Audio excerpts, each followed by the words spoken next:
Kenapa sih kita harus belajar sejarah?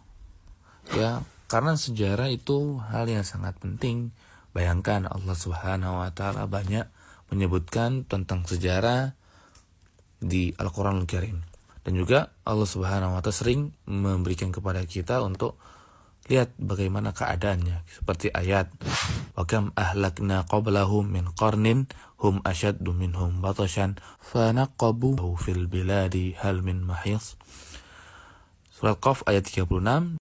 Dan berapa banyaknya umat-umat yang telah kami binasakan sebelum mereka, yang mereka itu lebih besar kekuatannya daripada mereka ini, dan mereka telah pernah menjelajahi di beberapa negeri. Adakah tempat lari untuk mereka?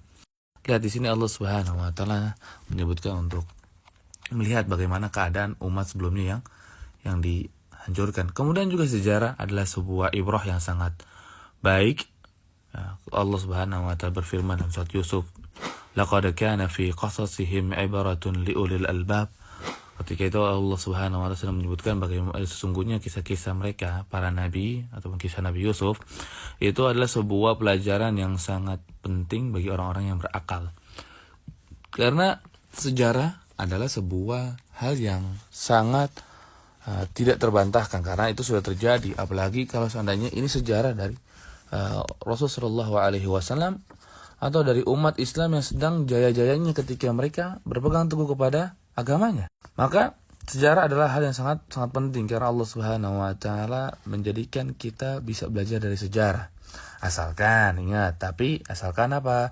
Asalkan tidak dipakai untuk cuma hanya dongeng, tapi harus dijadikan ibrah.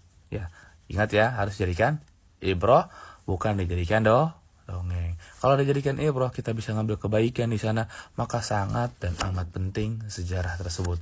Apalagi kalau sejarahnya tentang Rasul, apalagi sejarah tentang kemajuan Islam di kerajaan-kerajaan Islam dahulu dan bagaimana keruntuhan mereka, supaya kita belajar, supaya kita bisa tetap jaya karena Islam tinggi dan tidak ada yang bisa mengalahkan ketinggiannya. Maka belajar sejarah supaya kita mendapatkan kebaikan dan juga mengetahui bagaimana keburukan supaya kita bisa menghindar dari keburukan tersebut. Barakallahu fikum.